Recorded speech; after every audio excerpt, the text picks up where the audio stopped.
faithful Niner Empire. What's good? What's good? What's good? You know who it is. It's your boy, Jay in the Bay.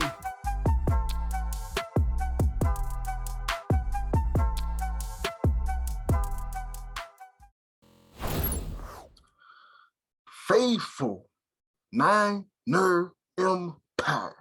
What's good? You know who it is. It's your boy, Jay in the Bay. Welcome back, faithful, to week 7 of the Jay in the Bay show. What's good? Unfortunately, the 49ers are coming off of a putrid performance to the Atlanta Falcons. But now the 49ers head back to the Bay Area. We got some home cooking. But unfortunately, we got to play the Kansas City Chiefs. The Kansas City Chiefs are tied first in the AFC West. Pat Mahomes, I know he's without Tyreek Hill, but he is still making plays with his legs, with his arm. They have other weapons besides Tyreek Hill on this roster. And man, this Kansas City Chiefs team is no joke. I'm glad that we're playing at home, but we have injuries on our squad, especially on the defensive side of the ball. And we're going to have a tough day defending Pat Mahomes and this Chiefs offense. The Chiefs can run the ball. Pat Mahomes, statistically, he's tied with first in touchdown passes, top 3 QBR, top 3 quarterback passer rating. And one of the things that scares me the most about this Chiefs team is that they have the best third down conversion rate on offense. So they're at a 50% clip. So the 49ers on third down, that's going to be very imperative. You got to get off the field on third down. You cannot allow this Chiefs team to continue drives. Also, the Chiefs, not only can they run the ball, but they're also top 5 in defending the run. And we know that's what the 49ers want to do, is run the ball. One other thing about the Kansas City Chiefs, of course, they're led by Pat Mahomes. They got Travis Kelce, weapons galore. They're also top 5 in least penalized teams in the NFL. So they're you could say they're hitting on all cylinders, and they're playing disciplined football. So this will be an interesting matchup at Levi Stadium, and I'm looking forward to the matchup. But we're definitely going to have our hands full against the Kansas City Chiefs. But let's get into Jay's 5 big things. Let's get it. 5, 4, 3, 2, 1. 5 big things. All right, so let's start off with our second half scoring woes. Faithful, the 49ers have really only had one game where we scored double digits in the second half. This is something that has plagued this 49ers team. This is one of the reasons why we are 3-3. The 49ers have to convert in the second half. We have to make plays in the red zone. We have to score touchdowns, especially against this Kansas City Chiefs team. Field goals are not going to beat this team. We're going to have to score touchdowns. And I think the way we do that, Jimmy G has been playing well. I think he's been playing well enough for us to win. We just have to be able to make plays. He's getting the ball to our skill guys. The guys just have to make plays. And I think Shanahan, he's doing a solid job so far. But for whatever reason, it's just not clicking in the second half. You definitely have to get back to running the ball. I think we definitely got away from the running game against Atlanta last week. One of our best defenses against KC is just keeping the ball, keeping it out of Mahomes' hands. So running game is definitely going to have to be on point, and we have to punch it in the end zone. Field goals will not beat this Kansas City Chiefs team. Number 2. 41-16. What is that, Jay in the Bay? That is the ratio of passes to runs last week against the Atlanta Falcons. Jimmy G threw the ball 41 times. We only ran the ball 16 times. This is not a recipe for success for this 49ers team. Faithful, you know it. Obviously, hey, Jeff Wilson Jr. is going to get the bulk of the carries. We've got Tevin Coleman, but we're going to have to, that ratio is going to have to be much, much closer. If we can get a 29-12 ratio. I think that'd be perfect. Obviously, I think Jimmy G's probably going to throw a few more passes. But another thing we lost last week, we didn't win the time of possession. The Atlanta Falcons were able to hold on to the ball for more time than we had. And obviously that contributed to the outcome. So we should get that pass ratio. I think no more than 25 passes, and the rest should be runs. And I think if we do that, it'll definitely lead us to a more closer chance to get to victory. I would say that for sure. Number 3, we have to find a spark on this offense. And I would love to see, I'm going to say his name again, Jordan Mason. I would love to see Jordan Mason. I know he's been participating on special teams, but I would love to see him get a chance to get the ball in his hands and let the man go to work. Jeff Wilson Jr. with that fumble last week, that was a terrible fumble. Tevin Coleman didn't have it. And this Chiefs team is top 5 in the run. I say if Jeff Wilson Jr. doesn't have it, if Tevin Coleman doesn't have it, let Jordan Mason get some burn. I don't see why not. Let him get a chance to get out there and show what he can do. And also, can we see Danny Gray on the field? I don't see why we can't use him. If we have Ray McCloud out there running a streak, why can't Danny Gray do the same thing? Jimmy G was able to get the ball to him, but you just got to be able to come down with the catch. And there's a myriad of ways to get Danny Gray the ball. It's not just streaks. You can do screen passes. You can do end arounds, quick slants, whatever. Just get him the ball. He's an offensive playmaker, and I just don't understand why Shanahan doesn't want to use him unless he's in the doghouse or something. I don't know, but I would love to see Jordan Mason and Danny Gray out there, contributing to this offense. Number 4,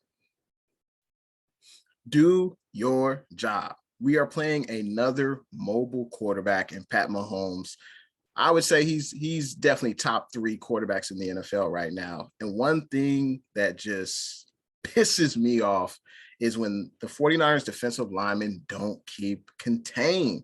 What are you talking about, Jay? Well, what I mean is when Marcus Mariota last week ran the read option play. So he in the pistol set about 4 yards away from the center. He takes the snap. He acts like he's going to hand off to the running back. When he does that, he's reading the outside man, which is usually your defensive end, your Samson or your Nick Bosa. He's reading that player. If that player crashes to the running back, Mariota keeps the ball and he's going to run outside. We saw him do that numerous occasions last week against us, and we can't allow Pat Mahomes to do that. That edge rusher needs to basically set the edge. So when Pat Mahomes pretends like he's handing off the ball to the running back, stay there, keep outside contained. So that way Pat Mahomes has to hand off the ball to the running back.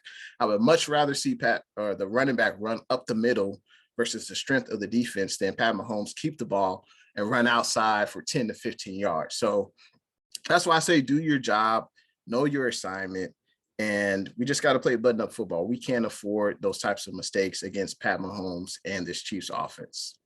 Number 5, got to execute. Jimmy only has a limited amount of great plays in his arm. I love that I see Jimmy G throwing deep. I love it. I wish we would do it more often, but I don't care who's out there. If you're out there, you're running a route, I expect you to catch the ball. If Jimmy throws a catchable ball, you got to catch it. I don't care if it's Charlie Warner. I don't care if it's Ray McCloud, whoever is out there. You guys have to help your quarterback out, and you have to execute the play. I know a lot is made about Kyle Shanahan and his play calling, yada, yada, yada. But it's not Kyle Shanahan's fault if Jake Brindles has multiple holding penalties. It's not Kyle Shanahan's fault if guys are dropping passes. Like, you guys got to execute. He's scheming you open. You got to come down with the ball, help your quarterback, help the team. And we are not good enough to allow big plays like that go to waste. We just not. We don't really have big passing plays like that. So when you get it, you gotta catch the ball. You gotta execute. So these 5 big things are very imperative to a 49ers victory. But those are Jay's 5 big things.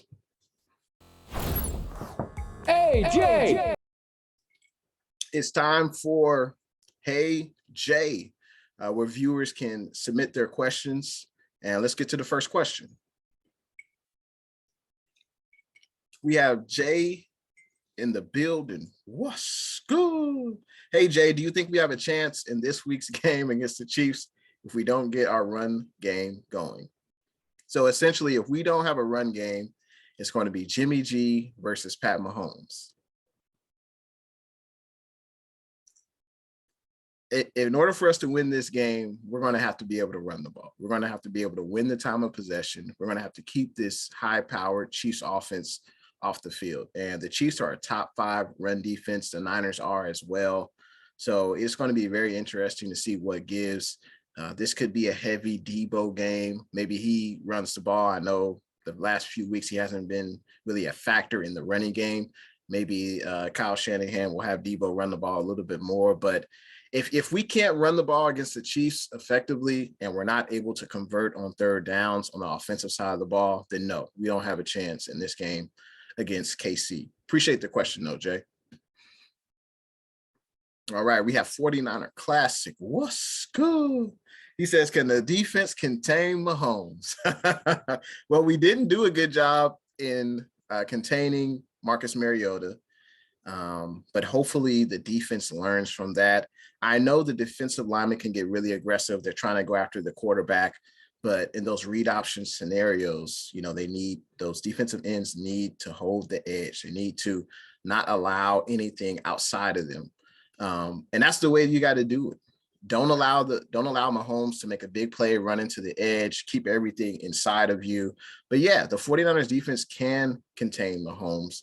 And that is one of the things that makes Mahomes very dangerous, but also it's his plethora of weapons on the offensive side of the ball. I mean, Travis Kelce's a beast.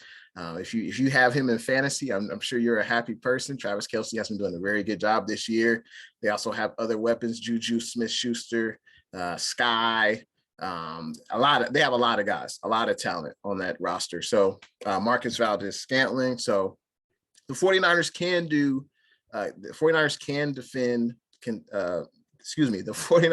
defend or contain Mahomes.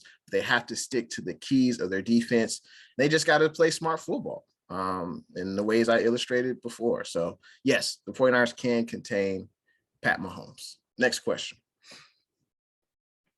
All right, Philip, what's good? How you doing, Philip? He says, what is the 49ers' biggest advantage versus the Chiefs? Man, that is a great question. I think these two teams match up really well.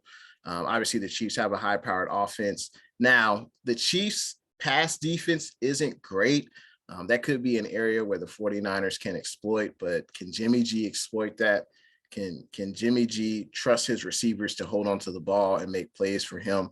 I think that could be the biggest advantage for the 49ers is Jimmy G in this passing game. But can this passing game execute? Can this passing game make big plays? We know what Debo can do, and when he breaks 50-11 tackles and runs to the end zone, we know what he can do that. But can Jimmy G and this offense make plays down the field? I think that's going to be a question mark in this game versus the Chiefs. But I would say that's probably the biggest advantage is Jimmy in this passing game, only because the Chiefs defense isn't great in defending the pass. But appreciate the question though, Philip. Away Jay. And it's time for Fade Away Jay. So the 49ers are currently in first place in the NFC West. The Kansas City Chiefs are as well. We did have some of our guys practice today on a limited basis. Nick Bosa, Trent Williams, Talanoa Hufanga, but one name that did not practice, and I think this is one of the better players on the defense, no doubt, is Mooney Ward. We know he suffered the groin injury versus the Falcons last week. And if he doesn't play, we're going to have 2 young corners starting. And that's very concerning, especially against one of the best quarterbacks in the NFL, Pat Mahomes. I like that the 49ers are at home, but I think if you tell me Monday morning that the 49ers third down defense maybe on, let's say, 12 opportunities. If the 49ers defense can hold Kansas City to 30%, so about 4 out of 12 third down conversions for the Chiefs, they only were able to get 4 first downs out of 12. I think the 49ers can win that game. But I think that's going to be a huge key. 49ers third down defense, and can the 49ers run the ball? I think those are the 2 huge keys for me in this game. But my heart is saying go with the 49ers, but my head is saying I think the Chiefs will actually win this game, dropping the 49ers down to 3-4. I just think the Chiefs are better. If the 49ers were completely healthy, I would probably take the Niners, but I just think the injuries on defense, even if Bosa comes back, Jimmy Ward comes back, I just think the injuries on defense are too much. And I'm concerned about this second half offense for the 49ers. So, unfortunately, I'm going to have to take the Chiefs winning this game. I think the Chiefs win this game. Can't believe I'm about to say this. 27-17. I think the Chiefs win by double digits. I hope it's closer, but I just think the Chiefs are a much better team at this point. And that's it. 27-17 Chiefs. I hope I'm wrong, but that's what I'm thinking. 27-17 Chiefs. Thank you guys for tuning in to another episode of What's Good with yours truly, Jay in the Bay. I will see you guys next week, and we'll be playing the good old NFC West rival LA Rams. So appreciate you guys for watching. Go Niners.